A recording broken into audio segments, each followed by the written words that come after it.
So in the times of internet, it's extremely important to follow times. Otherwise, you end up having no time. And as I said, future is upon us. And you. So, anyways, let me briefly say a few words. Um, I think 2 years ago, or was it last year, I was just sitting by my window and thinking about some things, nothing in particular. And it occurred to me that when I was a child in fourth standard, and I'm sure Kumar will remember this, many of you will remember, in our Marathi textbook, geography textbook, we were taught that there were two kinds of winds, khare vare, matlai vare. The two kinds of winds in Maharashtra, ones that are salty winds and others were called mysteriously matlai winds. And nobody had a clue what that meant. We were told that khare vare, the salty wind, must be coming from the sea. My friend Datta Joshi, I remember asking him, what the heck is this? Not quite that way, but... And he said, just remember, for the examination purposes, that if the winds are salty, they must be coming from the sea. And so the others must be going in the opposite direction, and so matlai winds are coming from the opposite direction. And I said, that was perfectly fine. I used to get good marks in geography. My mother was a geography teacher.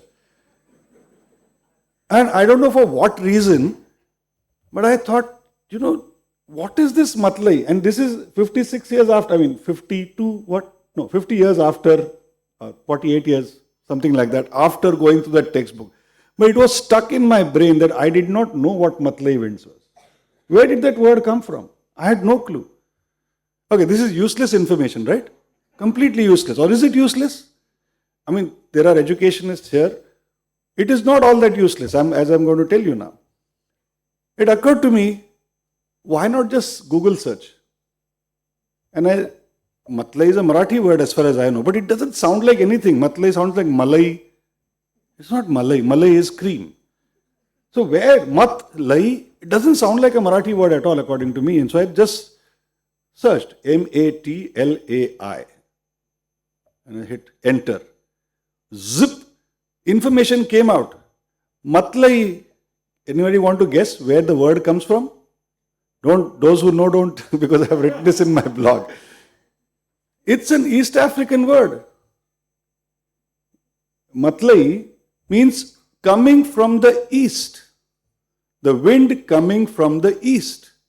And this is a Swahili word, which is not used in Swahili these days. It's an older Swahili word. Now, so the question was, and it is absolutely eastern, and clearly if khare vare, our salt winds come from the west, then matlai winds come from the east. And how did this word come into Marathi geography textbook and nobody bothered to teach us? Mrs. Redkar used to teach us geography, she did not know. She also used to explain that matlai vare means coming from land. That's it. Now, is there a significance to this at all? I don't think I would have ever understood what matlai was until I actually found this out, and it only happened with some stupidity of mine, call it stupidity or curiosity. And I suddenly was much better informed than I was in the fourth standard that matlai is winds coming from the east. That led to further research. Why did I tell you this story? It is the digital literacy part is really about the pathways that are being created on the one hand, and the tremendous store of knowledge or information that is available.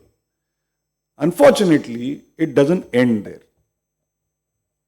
If we all want to become digitally literate, then we should know the pathways. We should be resting assured that there is a lot of information. So if I say matlai, then I'm just guessing but I should want to know. And the trouble is with information overload, entertainment, Facebook, oftentimes while we are doing all those things, whether we are becoming more curious about things, whether we are using it for our learning purposes, we do not know. So when you say Beehive, the great thing about an effort like Beehive or entire internet is people are putting tremendous amount of information on the net that is easily available. But the tragedy is that we as Marathi people or Hindi people are not putting that much information that is indigenous in our own language on the net. The amount of information that English speaking or German speaking people have put on the net is phenomenal, but that's not something that we are doing. Maybe we say, why do I want to tell everybody? This is that very Marathi, Hindi kind of thing. Amcho kon aiknaro? Amcho काय है? Actually, you just start putting things there and forget about it. Somebody is going to hit that information many days, many weeks, many years later. Some idiot sitting in Mumbai asking what is Matlai and finding out that it means Swahili. And I informed Dana Schmidt in California who knows Swahili and who's working with Pratham, and she was excited. She said, I didn't know this was a Swahili word, and so on and so forth. So it looks like that there's a lot of information. It seems like we are all learning to play with the tools, but we are not learning what the possibilities are from that and what can we do. So as Mr. Ketkar was telling us, that the life is going to change so much, but those who are actually participating in changing that life or shaping that life are not aware of it, and we are not showing signs of that awareness. For example, in the teacher training program, since I'm in education, I was in 3 years ago, I was called to give the Zakir Hussain Memorial Lecture at NCERT in Mysore, and there were 200 young people sitting there who are going to be teachers. And I could see that as I was talking, initially they thought the subject was boring, and they were all, you know how that happens in colleges and schools. The director says come and everybody comes and sits. Unlike you people who have you've not been forced, I hope. So I could see that the trainees were SMSing each other or their friends outside. They were very simple. I could see it. I was standing like that. I could see it. And when I started talking about computers and internet and their use in the education sphere, I could see that they did not understand what I was talking about. These were going to be teachers in 2 years' time. Then I asked them, you will be teachers 2 years from now, and you will be teachers 10 years from now. Are you ready to face a generation which will be completely digitally literate?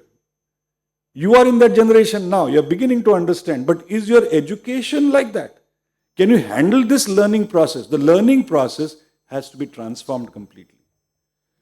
The school as it existed, has existed for the last 200 years, is a very interesting thing. As many people have now pointed out, it is a simple assembly line, linear. Learn this in first standard, learn this in fourth standard, learn this in seventh standard, and so on. And then you go to college, and then you get a degree, and then you get a postdoctoral. And I think it's all completely destroyed, about to be destroyed. It is living only because the systems exist, and systems don't go away. But that system is actually completely redundant. The secondary school certificate examination has no meaning except getting admission in the 12th standard or whatever that 11th standard. A degree, BA, BCom, etc. does not give you a job guaranteed. Only State Bank of India and Government of India and whatever there's advertisements are saying required graduates. But in the job market, people are not actually going with their degrees. I think everything is going to change. It is changing, but we are not willing to accept it. And yet, we want our children to go to college. There is so much change there that one college pretends that in India, there are colleges which will say, we are a better college than some other college. And then we want to put our children in the better college. Think, all those professors in those better colleges are paid by the government. So why should their lectures be accessible only to the students who come to their college? Why can't you make all these lectures available to everybody? And why should students be enrolled in colleges? Why should they be compelled to come for 75% days? Why can't they sit at home or internet cafes and watch the lectures? Because anyway, not much happens in the colleges except going to the canteen and having fun, which is the best thing in the college. I can vouch for that. It looks like this is what I'm talking about is very, very serious because I believe it. I would really like Beehive to start a diploma course in anything. Start your own. Start your own. Nobody gives a damn. We've done this in Pratham. We do vocational training and people said you need government certification. I said, why? Because that was very difficult to get recognition and then 100 and different things. Answering government offices for nothing at all. So we created a partnership with Taj Group of Hotels, and now we give hospitality courses which come out with a co-branded certificate between Pratham and Taj. The government is Mia Bibi Raji, kya karega, Kaji, Kaji Gayab. And actually the students get jobs, 100%. Then we did that with L&T, Pratham and L&T, construction workers training. I was yesterday with my colleague Rajesh, he's somewhere here. Here. He was telling me that electricians that we have trained in Ahmednagar, poor people, first job, no government certificate. It is Pratham and L&T certificate. Do you know what salary they started with? 17,000 rupees. They're not even graduates. Once this word starts getting out, think the whole role of the state and the government and our thinking that government and state is going to provide all these things is going to keep on changing, which means that we have to reorganize ourselves. The society has to rethink. The Brahmins that Kumar was talking about, not Brahmins by caste. All Brahmins claiming control over knowledge have to disappear, and that includes these institutions called IITs as well. So I have nothing against, actually I do have something against IIT because they didn't give me admission. But, and look, actually it was good for me. So, but all these Brahminical existences are going to disappear, but that will only happen if we consciously, world changes. I mean, we all started with Karl Marx. World changes. And he believed world changes, but he still said you have to think about how to change the world. And that is the key. So all this is true and many things are going to change. The question is, how do you want to see the change happening? And I do hope that we take Beehive very seriously going forward and make sure that it becomes a part of something larger, the bigger change that we want to bring about. Thank you.